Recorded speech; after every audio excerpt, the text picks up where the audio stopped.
Assalamualaikum warahmatullahi wabarakatuh. Apa kabar pemirsa Banjar TV? Tentunya semoga selalu sehat walafiat dan bagi Anda yang sakit semoga cepat disembuhkan. Amin ya rabbal alamin. Dan seperti biasa ini, kali ini Lintas Banua Sepekan kembali hadir menemani waktu bersantai Anda di rumah. Tentunya kali ini di edisi Minggu 5 Juli 2020. Nah pemirsa Banjar TV, mungkin ada sedikit berbeda ya pemandangan di kali ini, karena tepatnya kali ini saya berada di Warung Amang Zuri. Nah, di mana Warung Amang Zuri? Nah, ternyata Warung Amang Zuri ini berada tepatnya di tengah-tengah kota Banjarmasin atau bertepatan dengan di depan Hotel Zuri Express.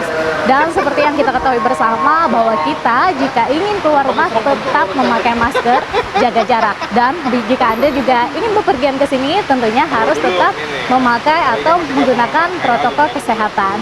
Ya pemirsa Banjar TV, langsung saja kita simak bersama Lintas Banua Sepekan selengkapnya.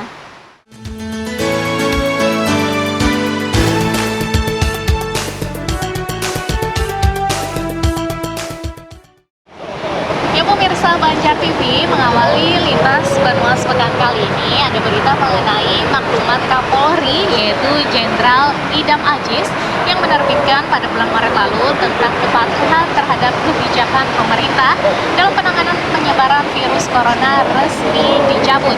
Pencabutan ini dalam rangka mendukung kehidupan new normal. Dan juga sementara itu lebih jauh, Wakapolresta Banjarmasin mengaku dengan telah dicabutnya maklumat tersebut, kegiatan massa ini boleh dilakukan.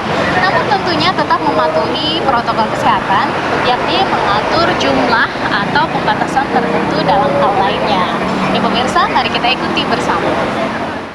Maklumat Kapolri Jenderal Idam Aziz yang diterbitkan bulan Maret lalu resmi dicabut. Maklumat itu berisikan tentang kepatuhan terhadap kebijakan pemerintah dalam penanganan penyebaran COVID-19. Adapun alasan dicabutnya maklumat Kapolri tersebut, menurut Sabana Atmojo, untuk mendukung kebijakan pemerintah dalam menerapkan tatanan kehidupan baru atau new normal. Jadi meskipun maklumat tersebut dicabut, ya, namun ada STR sebagai petunjuk dan jukrah kepada kita untuk dilakukan dukungan terhadap kebijakan pemerintah terhadap adaptasi kehidupan baru. Apa itu adaptasi kehidupan baru atau new normal? Seperti tadi, menerapkan disiplin agar masyarakat tetap mematuhi protokol kesehatan. Seperti apa? Cuci tangan selalu, memakai masker, ya, social distancing, jaga jarak, ya kan, dan hidup bersih dan hidup sehat. Itu yang utama.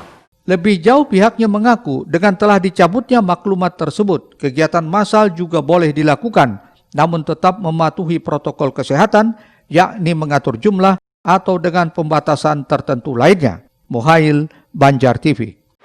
Ya pemirsa Banjar TV, kehidupan new normal jangan sampai membuat kita terlena atau bahkan lupa masih tingginya kasus, khususnya di provinsi kita Kalimantan Selatan ya. Jadi tetap tentunya untuk menjalankan protokol kesehatan. Dan kali ini pemirsa ada pembentukan Kampung Banua Tangguh yang diinisiasi oleh Polda Kalsel. Tentunya ini mendapat dukungan dari pemerintah provinsi karena dinilai selaras dengan strategi penanganan COVID-19 yang dilakukan oleh tim gugus tugas. Sementara itu juga wali kota kita Pak Ibnu Sina bersama Wakapolresta Banjarmasin ini meresmikan posko Kampung Tangguh Banua atau KTB di Kelurahan Belitung Utara. Dan ini juga bagian dari upaya memutus mata rantai penyebaran dan penularan virus corona di wilayah kota Banjarmasin.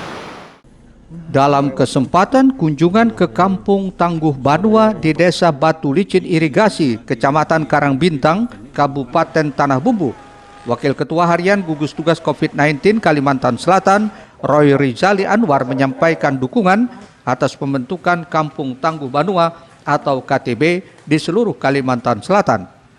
Pelaksana tugas Kepala BPBD Kalimantan Selatan tersebut menjelaskan konsep KTB selaras dengan upaya gugus tugas provinsi untuk memutus mata rantai penularan COVID-19. Apalagi saat ini Pemprov Kalsel melalui tim komunikasi informasi dan edukasi gugus tugas secara masif melakukan sosialisasi dalam upaya meningkatkan peran serta masyarakat untuk menerapkan protokol kesehatan. Ada 5 prioritas, yang peningkatan tempat pengujian PCR untuk swab, kemudian karantina, kemudian untuk kampung tangguh, mengenai efisiensi anggaran, dan ini di sisi yang kampung tangguh. Dan alhamdulillah progresnya cukup baik, dan mudah-mudahan ini bisa dibuat sebanyak-banyaknya. Ini program yang sangat bagus. Dan harapan kita tidak hanya di desa, di kabupaten, bahkan di kota-kota juga dibuat. Ahmad Ramadhani, Banjar TV.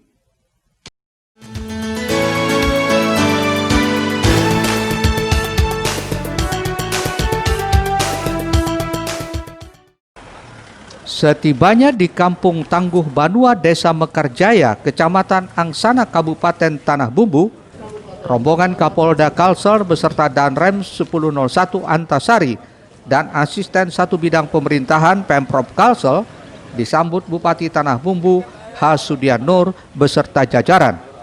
Beberapa fasilitas Kampung Tangguh Banua di Desa Mekarjaya dan Batu Licin Irigasi tak luput dari peninjauan, seperti melihat ruang pelayanan kesehatan, kolam ikan, SDM tim relawan, posko induk relawan, serta rumah karantina mandiri. Kapolda Kalsel Irjen Pol Niko Apinta menyatakan bangga akan partisipasi masyarakat dalam mendukung pelaksanaan Kampung Tangguh Banua hingga semuanya berjalan dengan baik, seperti pemberdayaan masyarakat dan ketahanan pangan. Niko berharap Kampung Tangguh ini dapat menjadi contoh bagi kampung-kampung tangguh lainnya. Kami bangga melihat Desa Batu Licin di bawah pimpinan Bapak Bupati bahwa semuanya berjalan dengan luar biasa. Apa-apa dalam pembentukan kampung tangguh, kemudian pemberdayaan masyarakat, kemudian kesiapan pangan itu juga terlihat dengan jelas di sini. Sehingga kami berharap Desa Batu Licin juga menjadi contoh bagi desa-desa lainnya, sehingga tidak hanya menghadapi COVID, tapi juga menghadapi bencana-bencana lain. Tidak ada bencana pun saya lihat ketangguhan dari suatu kampung merupakan pokok menjadi kekuatan provinsi maupun bangsa kita. Mandiri 2 PCR itu sungguh sangat luar biasa, sehingga nantinya ketergantungan kepada pusat, ketergantungan kepada provinsi bisa kita pangkas, sehingga kita bisa memetakan lebih cepat dan bertindak apa yang harus kita lakukan. Ini tentunya harus kita dukung, bahwa ketangguhan itu kita bangun dari bawah, ya. Kita butuh fondasi yang kuat. Nah, kita bangun dari mulai tingkat desa, kecamatan, sampai dengan kabupaten.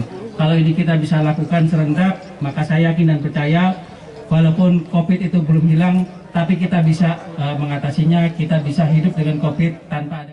Dalam kesempatan tersebut, Pemprov Kalsel menyerahkan bantuan 3.000 bibit tanaman serta paket sembako kepada relawan yang bertugas di posko Kampung Tangguh Banua. Ahmad Ramadhani, Banjar TV. Ya pemirsa, kita beralih ke informasi lainnya, kali ini mengenai kenaikan iuran BPJS Kesehatan yang sesuai dengan peraturan Presiden nomor 64 tahun 2020. Ini mulai berlaku sejak 1 April, maksud saya adalah 1 Juli 2020 sudah diberlakukan. Dan untuk iuran kelas 1 yakni Rp150.000 per peserta, iuran mandiri kelas 2 Rp100.000 per peserta, dan iuran mandiri kelas 3 naik menjadi Rp35.000 per peserta per bulan. Nah, untuk kelas 3 tidak ada perubahan karena premi peserta kelas 3 ini sebesar Rp16.500 telah disubsidi oleh pemerintah pusat. Keputusan Presiden terkait iuran BPJS beberapa waktu lalu yang sempat mendapat kritikan ternyata tetap diberlakukan mulai hari Rabu 1 Juli 2020. Kenaikan iuran BPJS Kesehatan tersebut sesuai peraturan Presiden nomor 64 tahun 2020. Menanggapi hal itu, Kepala BPJS Kesehatan Cabang Banjarmasin, Tutus Novita Dewi, saat ditemui di ruang kerjanya membenarkan adanya kenaikan iuran BPJS untuk kelas 1 dan kelas 2.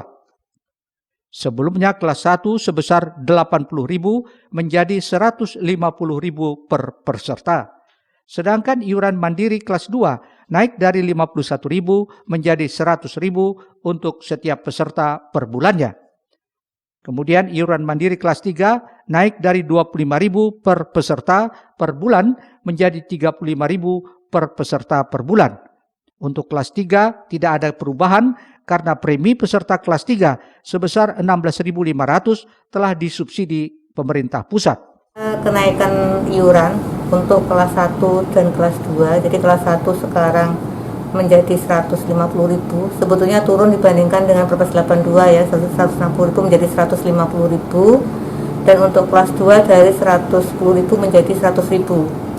Sedangkan kelas 3 di Perpres 64 itu 42.000, tapi sebetulnya yang dibayar oleh peserta hanya 25.500 karena yang 16.500-nya disubsidi oleh pemerintah pusat. Jadi dengan kata lain sebetulnya di kelas 3 tidak ada perubahan terkait dengan premi, atau preminya tidak naik untuk peserta di kelas 3. Sementara itu beberapa warga Banjarmasin yang sedang melakukan pengurusan BPJS mengaku keberatan jika iuran BPJS dinaikkan di tengah situasi yang serba sulit ekonomi saat ini. Kemarin, kan apalagi sekarang zaman COVID kan, pencarian agak susah, pendapatan orang berkurang. Kayak gitu aja. Artinya belum tepat untuk kenaikan? Belum. Sebaiknya sih gitu aja. Tetap aja kasihan kan yang kebanyakan kayak gini yang kurang mampu loh. Gitu. Ya, kalau saya sih jangan sampai naik lah, karena kan kasihan yang lain-lain atau masyarakat lain, karena kan kalau naik kan kebutuhan kita aja kan udah kayak gini dampaknya, apalagi naik kan gitu. Untuk diketahui dari total iuran BPJS Kesehatan wilayah Banjarmasin lebih banyak dibayarkan ke fasilitas kesehatan dibandingkan iuran yang diterima di kantor BPJS Kesehatan cabang Banjarmasin. Rijal Apandi, Banjar TV. Ya pemirsa, informasi berikutnya akan segera hadir mengenai berbagai persiapan hadapi Pilkada Desember mendatang. Tetaplah bersama kami.